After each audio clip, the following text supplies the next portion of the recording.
I uncovered every secret from the last 30 years. And I have given all the proofs of who was involved with Diddy. I have presented the videotape of Diddy's parties as evidence. Now no one can save Diddy and the other celebs. Jay-Z, after watching the rest of the documentary, you'll understand everything. I am the fucking hardest hustler in the world. This is Savage Part 2. Don't tell me about shit. It's 2022 and I'm still a savage. Whatever I want, I get. Whatever I want, I fucking get. Today, Saturday, January 17th, is a very bad day for Sean Diddy Combs. Not because of a court ruling, not because of a press conference, not because of a breaking headline, but because Netflix released something quietly. And when something this heavy moves without noise, it's never accidental. There was no countdown, no trailer, no warning, no media tour explaining what was coming. Part 2 appeared suddenly. And when a story like this arrives without promotion, it's usually not meant for casual viewers. It's meant for people who already understand exactly what it implies. This release doesn't feel like entertainment. It feels like timing. Back in December, when the first documentary landed, the industry reacted fast. 4 parts, carefully structured, a rise, an empire, allegations, and a moment where everything seemed to close in at once. Viewers believed they had seen the full picture. Conversations exploded, then slowed. Statements were issued, then carefully stopped. Names went quiet. Most people assumed the story had peaked. But stories like this don't end when attention fades. They wait. This new release doesn't reintroduce the story. It doesn't explain itself. It doesn't hold your hand. It assumes you remember what was shown before, and more importantly, what wasn't. That alone tells you who this chapter is really for. Instead of loud accusations, the tone is restrained. Instead of dramatic narration, everything slows down. Moments sit longer. Clips are allowed to breathe. The absence of explanation becomes louder than any claim ever could. You start noticing how scenes feel familiar, but different. How comments that once felt harmless now land with weight. How conversations that once ended quickly suddenly feel unfinished. And the timing matters. This didn't drop during a quiet period. It arrived while legal matters remain unresolved, while civil cases continue without noise, while people who once spoke confidently are choosing their words carefully, or choosing not to speak at all. Silence at this stage isn't neutral. It becomes part of the material. Before going deeper into this video, make sure to like this video, subscribe our channel, and hit the bell icon. That's why never miss any new update like this. Now let's get back. What makes this chapter feel different is where the camera lingers. There's far less focus on public-facing moments. No red carpets, no award speeches, no rehearsed interviews. Instead, attention drifts toward in-between spaces. After parties, private conversations. Moments just before cameras were supposed to stop rolling. The kinds of moments that usually get cut, not because they're explosive, but because they become revealing when placed in the wrong order. And order is everything here. The same faces appear across different years. The same rooms, the same energy, the same confidence. Even as circumstances change, repetition like that doesn't feel random. It starts to feel intentional. What's unsettling is how little explanation is offered. Long stretches pass without commentary. You're shown who was present, where they were, and how often these configurations repeat. No conclusions are drawn on screen, but your mind starts drawing them anyway, because once events are stacked together instead of spaced years apart, the gaps disappear. And without gaps, forgetting becomes difficult. This also forces you to look back at December differently. When the first documentary released on December 2nd, it felt complete. A 4-part series that traced a rise, examined controversies, and placed everything against the backdrop of a federal investigation. Some of the footage was filmed just days before indictment. At the time, it felt definitive. But even then, there were moments that felt unfinished, scenes that cut away just as tension built. Questions acknowledged, then never revisited. Names that appeared briefly, then vanished. It was easy to explain that away. Legal limits, editorial choices, time constraints. Those explanations feel weaker now, because this new release doesn't arrive as a continuation. It arrives as a correction, It doesn't restate allegations or recap the rise. It assumes you already know that story. Instead, it brings back the moments that once felt like footnotes and places them front and center, quietly. You begin to realize the first documentary wasn't about closing the story. It was about opening the door. This chapter removes the comfort of time. Past footage sits next to present silence. Old confidence is placed beside new restraint. When that happens, the story changes shape. You stop asking what happened. You start asking why certain things were allowed to fade. And that question doesn't need answers to feel heavy. It only needs alignment. By the time this stretch ends, something has already shifted. You're no longer watching to see what happens next. You're watching to see how people move now that the room feels different. That shift is subtle, but it's irreversible. Because once awareness replaces reaction, the story can't go back to what it was. What changes everything in this chapter is not what is said, it's what is shown without explanation. This time, the documentary doesn't rely on narration to guide you. It doesn't tell you how to feel. It simply places material in front of you and lets time do the work. Video clips appear without context. Call recordings play without commentary. Images surface without labels. Party footage runs longer than expected. Planning discussions are heard without conclusions. Nothing is framed as an accusation. Nothing is framed as a defense. And that restraint is deliberate. Because when material like this is shown without instruction, the mind starts connecting dots on its own.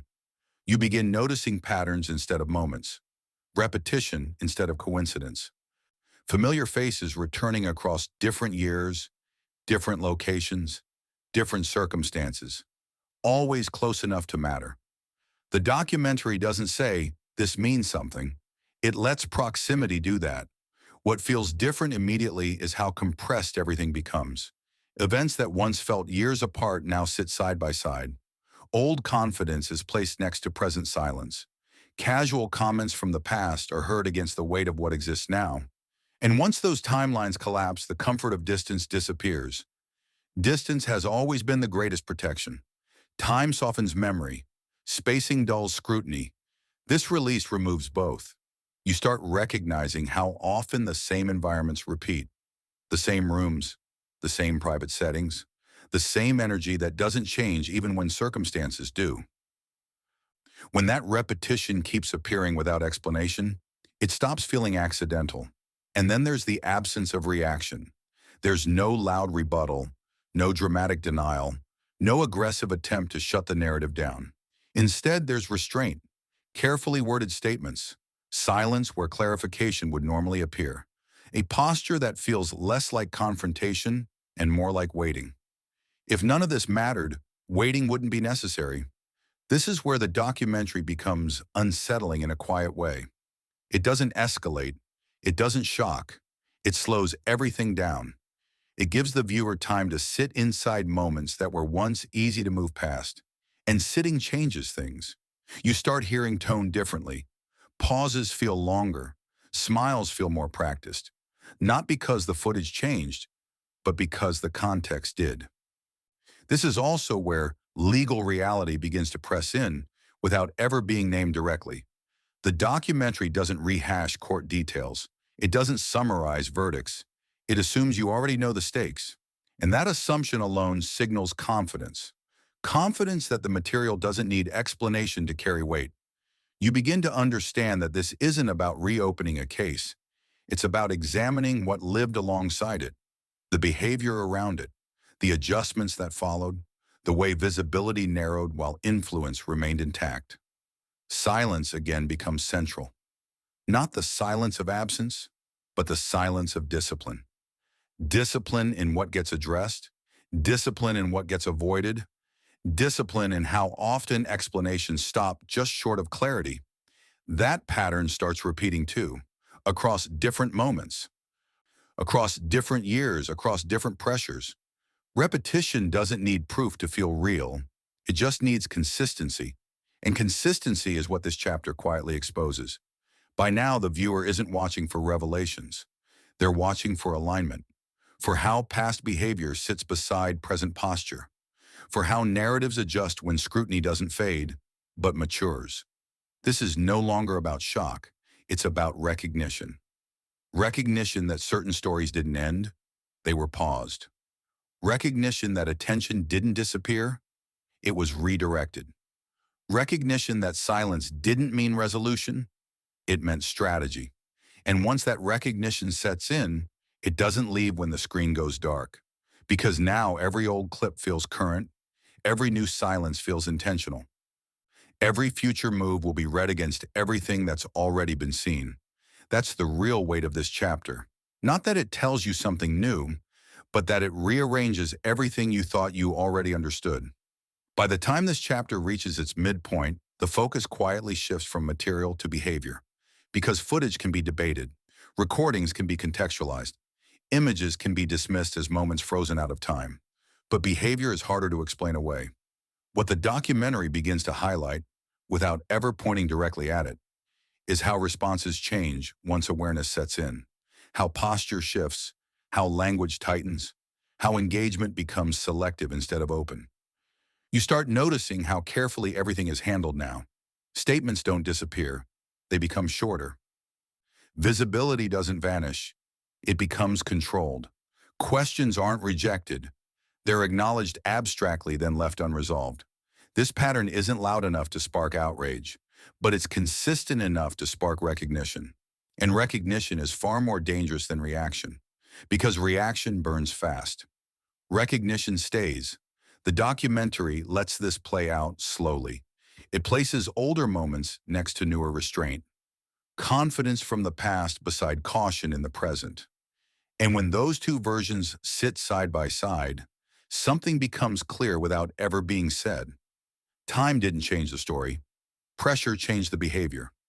This is where the viewer begins to understand that the narrative didn't collapse. It adapted. Influence didn't disappear. It recalibrated. Instead of dominating space publicly, it learned to manage distance quietly. Distance becomes the signal. Appearances are fewer. Language is safer. Engagement stops just before specificity would be required. None of this is framed as guilt. It's framed as control. Control over timing, control over tone, control over how much context is ever allowed to exist in one place. The documentary doesn't accuse anyone of orchestrating this. It simply shows how often the same responses appear under different circumstances. When scrutiny rises, clarity doesn't. It narrows. When pressure increases, engagement becomes disciplined, and discipline leaves fingerprints.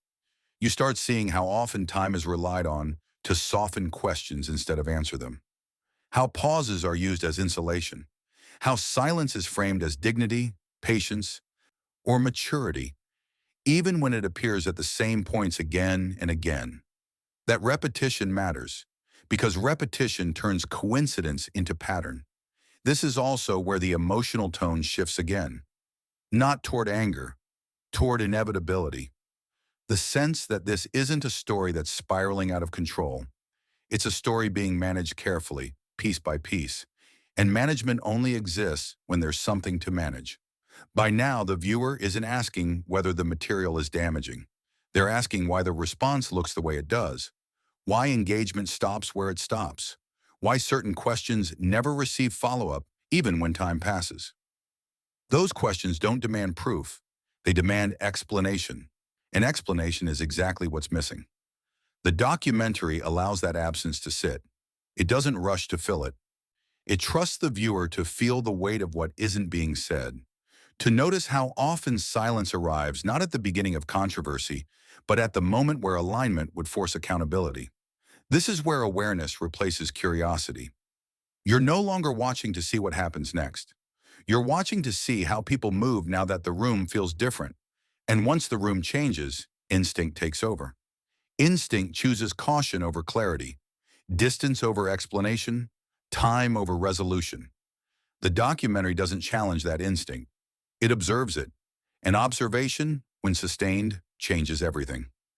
As this chapter continues, something important becomes impossible to ignore. The story is no longer moving forward, it's folding inward. Instead of adding new information, the documentary starts rearranging what already exists. Old footage returns, but now it sits beside moments of present-day restraint. Past confidence is placed next to current caution. Not to accuse, but to contrast. And contrast does something powerful. It removes excuses. When years are separated, anything can be explained away as growth, change, or misunderstanding. But when those years are collapsed into the same frame, explanations start running out. What once felt like evolution begins to feel like adjustment. Adjustment to pressure, adjustment to awareness, adjustment to consequences. The documentary never says this directly. It doesn't need to. It allows the viewer to feel how the energy changes once scrutiny becomes permanent, how freedom of movement slowly tightens, how language becomes technical instead of expressive, how visibility turns selective. This is not chaos, it's calibration. And calibration only happens when the cost of being careless becomes too high. You start noticing how often answers stop just short of meaning something, how statements acknowledge concern without ever locating responsibility, how conversations sound complete until you realize they resolve nothing. Incompleteness appears again and again. At first it feels subtle, easy to miss, then it starts repeating, and repetition changes perception. Because when the same gaps appear across different moments, different interviews, different pressures, those gaps stop feeling accidental. They start feeling structural. The documentary leans into that structure. It doesn't rush to fill the silence. It lets it stretch long enough to become uncomfortable. Long enough for the viewer to realize that silence isn't empty.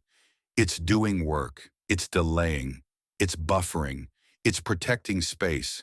And space has always been where influence operates best. This is where the story stops feeling personal and starts feeling systemic. It's no longer about what one person did or didn't do. It's about how environments respond when attention doesn't fade the way it's supposed to. Because attention usually burns out. Outrage usually cools. Time usually wins. But this time, attention has changed shape. It's quieter now, steadier, more patient. The documentary reflects that shift. It doesn't chase emotion. It trusts memory. It understands that once viewers start comparing moments instead of reacting to them, the narrative changes permanently. You begin to see how often accountability is discussed abstractly but never anchored, how responsibility floats without landing, how consequences exist, yet explanations remain distant. Nothing collapses here. Nothing explodes. Everything holds tightly. And that tension is heavier than drama. By now, the viewer understands that what's being shown isn't meant to provoke outrage. It's meant to sharpen awareness, to train the eye to notice patterns instead of moments, to recognize how power adapts when it's no longer invisible. Because power rarely disappears when questioned, it becomes quieter, more careful, more deliberate. And once you see that shift, you can't unsee it. The story no longer asks for belief, it asks for observation. And observation doesn't end when the video does. By the time the story reaches its final stretch, nothing needs to be revealed anymore. What matters now is what remains. The documentary doesn't close with answers. It closes with alignment. Everything you've seen begins to sit together in a way that can't be separated again. Moments from the past don't feel distant anymore. They feel present. They feel active. And that's when the shift becomes permanent. Because once a story stops relying on shock, it starts relying on memory. And memory is far more difficult to escape. It doesn't react loudly. It waits. It compares. It remembers how things looked before and how they look now. What's striking is how calm everything feels at this stage. No urgency, no panic, no visible collapse. Just careful movement, controlled language, measured distance. The kind of posture that only appears when people know they're being watched differently. Not accused, not attacked, observed. Observation changes behavior. You start noticing how future moves feel restrained before they even happen, how appearances feel calculated, how statements sound designed to survive comparison rather than address concern. Nothing is said that can't be revisited later. Nothing is offered that could close a loop. And that's intentional, because closing loops invites scrutiny. Leaving them open invites patience. For a long time, patience worked. Time softened questions. Distance dulled memory. Silence felt like resolution. But now silence feels heavier. Not because it confirms anything, but because it refuses to clarify. And refusal, when repeated, becomes information. It tells you where the limits are, where engagement stops, where explanations become risky. This is where the story no longer belongs to documentaries, statements, or releases. It belongs to context, and context doesn't reset. It accumulates.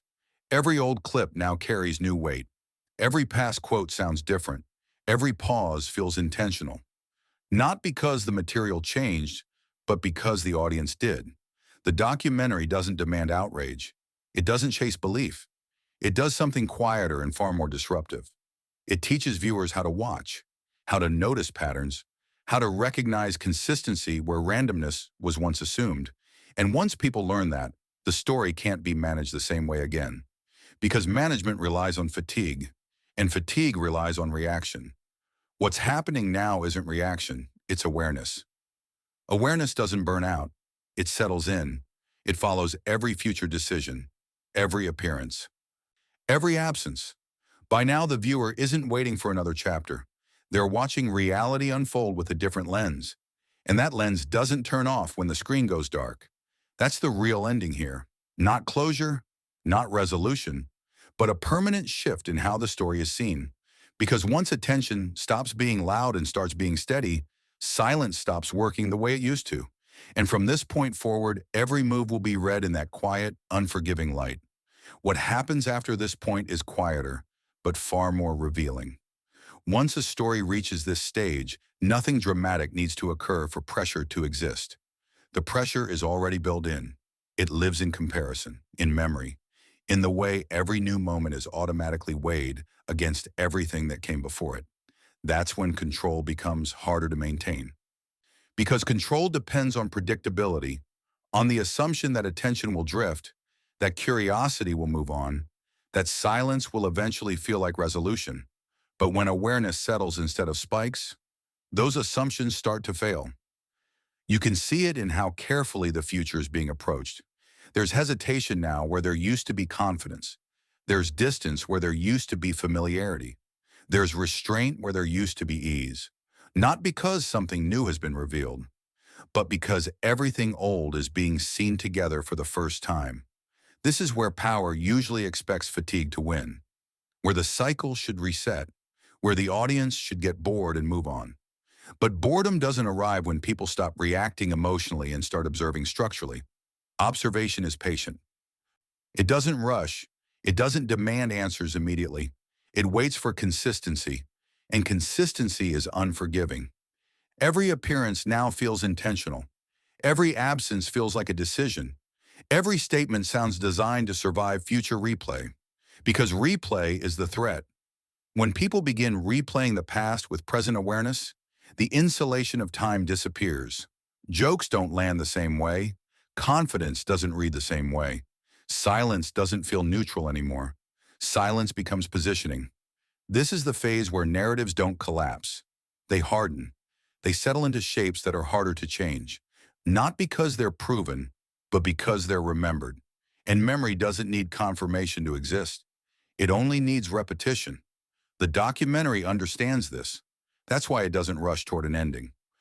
It doesn't try to close the conversation. It lets the wait sit long enough to become part of how the story is carried forward. Because once something becomes part of memory, it doesn't need new material to stay alive. It feeds on context, on alignment, on the quiet recognition that certain patterns keep reappearing no matter how carefully they're managed. This is where the real consequence begins, not in courtrooms, not in headlines, but in perception. Perception changes how every future move is read, how motives are interpreted, how silence is measured, and once perception shifts at this level, it doesn't reverse easily. From here on, nothing happens in isolation. Every new project will be compared to the past. Every public moment will be weighed against old footage. Every statement will be heard with the memory of what wasn't said before. That's the after effect. The story no longer needs momentum. It has gravity. And gravity doesn't announce itself. It pulls. Slowly, consistently, without asking permission. This is where the narrative leaves the screen and enters real time, where it stops being something you watch and becomes something you carry forward, whether you want to or not. Because once awareness replaces reaction, the ending doesn't arrive. It unfolds. By now, the story has stopped asking for your attention. It already has it. What's unfolding isn't loud enough to trend, and it isn't dramatic enough to force a response. And that's exactly why it lasts. Because the most durable shifts don't announce themselves. They settle quietly into how things are understood going forward. At this stage, nothing new needs to surface for tension to exist. The tension lives in anticipation, in the awareness that every future moment will be measured against what's already been seen. That awareness changes behavior before anything even happens. You can feel it in the air around the narrative now. Movements are slower, language is tighter, visibility is calculated. Not because anyone is panicking, but because everyone understands the room has changed. This is where influence reveals its limits. Not when it's challenged directly, but when it's observed continuously. Observation doesn't accuse, it doesn't demand, it simply watches, and watching removes the comfort of operating unnoticed. Once that comfort is gone, even silence becomes effort. Effort to maintain distance, effort to avoid alignment, effort to prevent past moments from being replayed in present context. Because replay is relentless. Every old clip now exists in a different environment. Every statement is heard with the weight of what followed it. Nothing gets to stay frozen in time anymore. Memory keeps pulling everything forward, and that changes the cost of every decision. Appear too confident, and it feels misplaced. Appear too silent, and it feels deliberate. Engage too much, and you create material. Engage too little, and absence becomes the story. There's no neutral position anymore. That's the pressure of this phase. Not explosive, not confrontational, just constant. A low, steady force that reshapes behavior over time. The documentary doesn't need to push this idea. It lets it reveal itself through pacing, through what's included, through what's allowed to linger without explanation. It trusts the viewer to recognize when patterns stop feeling accidental. Because once you see consistency, you stop waiting for proof. You start waiting for movement, and movement at this stage is always meaningful. Every step forward will be read carefully. Every pause will be interpreted. Every attempt to reset will be compared to what came before. That's why this phase feels heavier than anything earlier. Not because it's louder, but because it's permanent. Shock fades, outrage cools, but recognition settles in. And once recognition settles in, the story doesn't need new chapters to survive. It lives inside context, inside memory, inside the quiet understanding that some narratives don't end. They change how everything after them is seen. This is where the audience isn't waiting anymore. They're watching. At this stage, the story has moved beyond reaction and into something far more difficult to manage: interpretation. Because interpretation doesn't belong to the person at the center of the narrative anymore. It belongs to everyone watching from the outside, quietly connecting what they already know with what they're seeing now. That's when control becomes fragile. Not because something new is revealed, but because everything old becomes active again. Past moments resurface without needing to be replayed. Old decisions start casting longer shadows. Silence that once felt neutral now carries shape and intent. You begin to realize that nothing exists on its own anymore. Every action is contextual. Every absence is comparative. Every word is measured against what came before. This is the phase where influence feels its own weight. When power was unquestioned, it could move freely. When attention was loud, it could wait for it to burn out. But when attention becomes quiet and consistent, there's nowhere to hide inside it. Quiet attention doesn't demand. It observes, and observation changes everything. You can sense how carefully the future is being approached now, how decisions feel pre-filtered, how statements feel engineered to leave as little behind as possible, not to persuade, but to survive replay. Replay is the danger, because replay doesn't argue. It doesn't exaggerate. It simply places moments side by side. And when moments sit together long enough, patterns form whether anyone wants them to or not. This is why the story no longer needs momentum.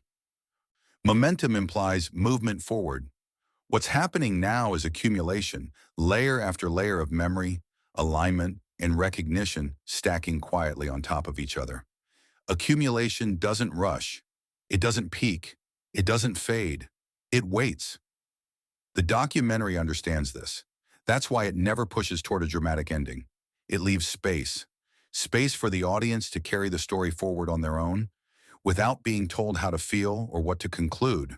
Because conclusions reached independently don't need reinforcement. They don't need repetition. They don't disappear when attention shifts elsewhere. They stay. At this point, the narrative has outgrown releases and responses.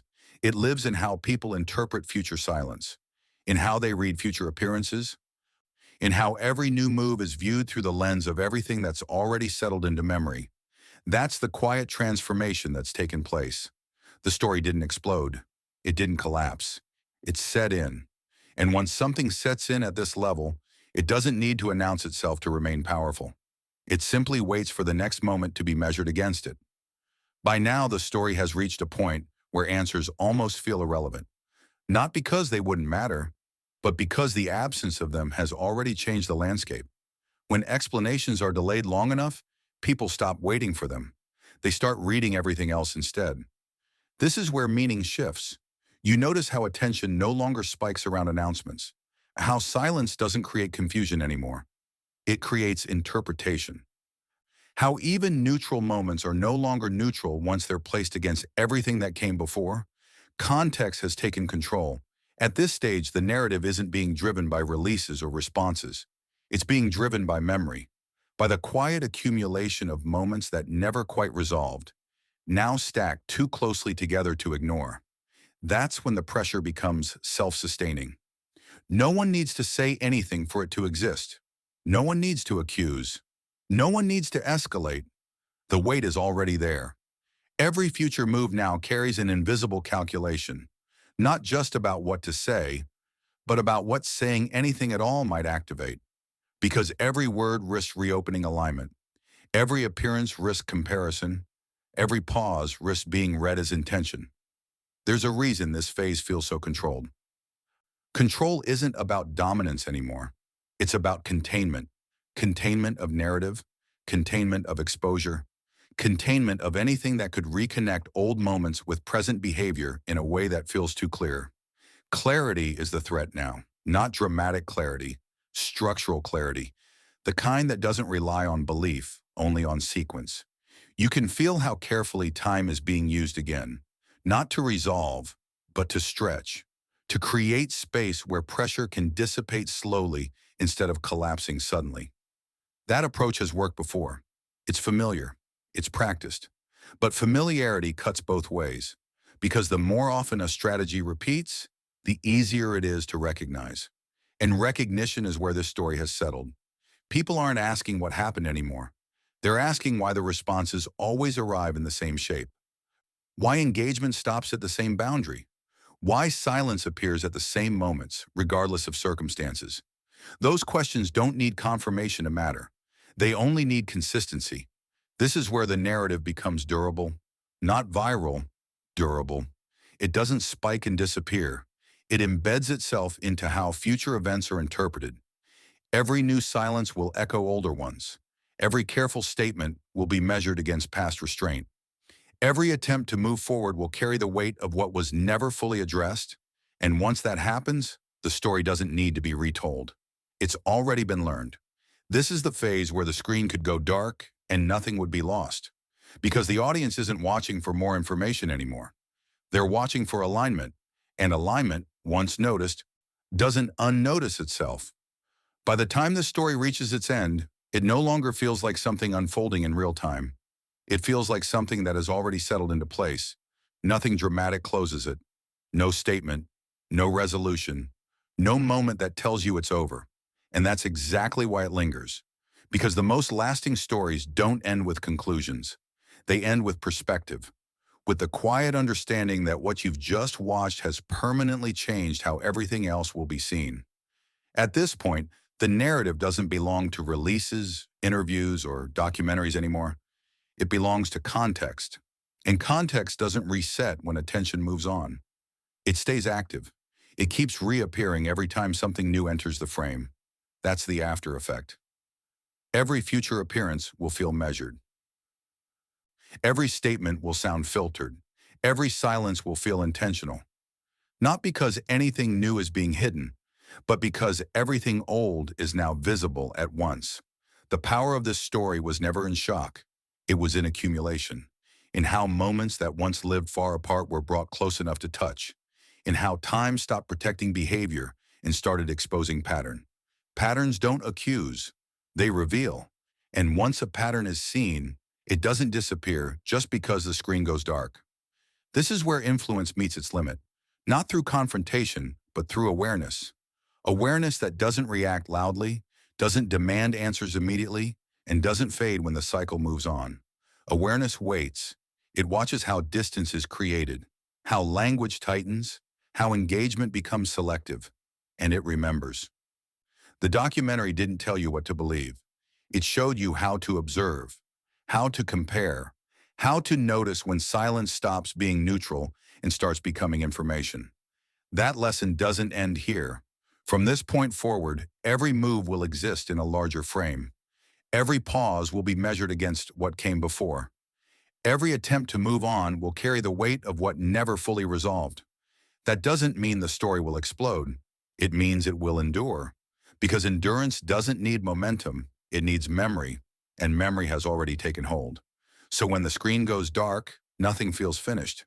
Not because the story is incomplete, but because it's no longer confined to one moment, one release, or one explanation. It's now part of how the story will always be read, quietly, consistently, and without the comfort of forgetting.